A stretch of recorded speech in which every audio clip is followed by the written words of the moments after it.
राजा ने सावित्री के साथ कई सेवक तथा अपने एक वृद्ध मंत्री को भी भेजा। उन्होंने कई राज्यों से संपर्क किया, विभिन्न विद्वान पंडितों के भी दर्शन किए तथा उनका आशीष लिया।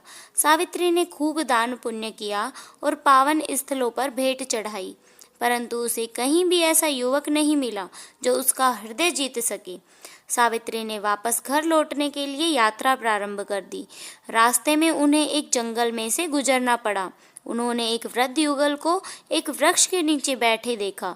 वहीं पास में एक युवक अपने कार्य में मग्न था।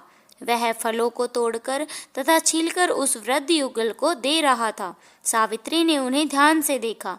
युवक का सुंदर, सौम्य व आकर्षक व्यक्तित्व देखा। सावित्री उसे देखती ही रही। उस कांति में आकर्षक युवक को वह अपना हृदय दे बैठी।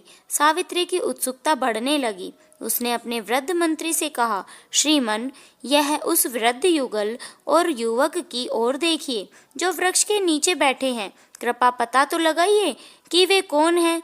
मंत्री उस युवक के पास पहुंचा और बोला, आप कौन हैं? ये वृद्ध व्यक्ति कौन है? आप इस वन में क्यों रहते हैं?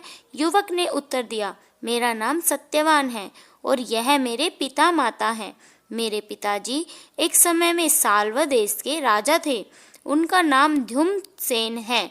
मेरे पिताजी ने अपनी दोनों आंखें खो दी। उनके शत्रुओं ने एक बार राज्य पर अचानक आक्रमण कर दिया, जिसमें उनकी आंखें क्षतिग्रस्त हो गई।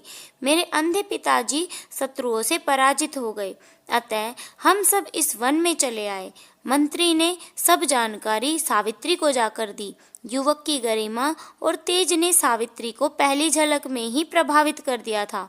मंत्री की बात सुनने के पश्चात उसने निष्कर्ष निकाला कि वह एक अच्छा और आदर्श युवक है तथा उसने उस युवक से विवाह करने का निश्चय किया। भाग्य उसके प्रतिकूल था। जब सावित्री लौटकर राजमहल आई, महर्षि नारद जी भी वहां आ गए। नारद जी एक महान पंडित थे। वे भूतकाल और भविष्य की पूरी जानकारी रखते थे।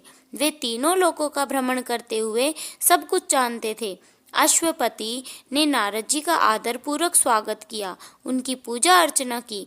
नारद जी ने सावित्री को आशीर्वाद दिया और फिर अश्वपति से पूछा, महाराज, आपकी पुत्री कहाँ गई थी? आप भाग्यवान हैं कि आपको ऐसी पुत्री मिली। क्या आपने इसके विवाह के बारे में विचार किया है?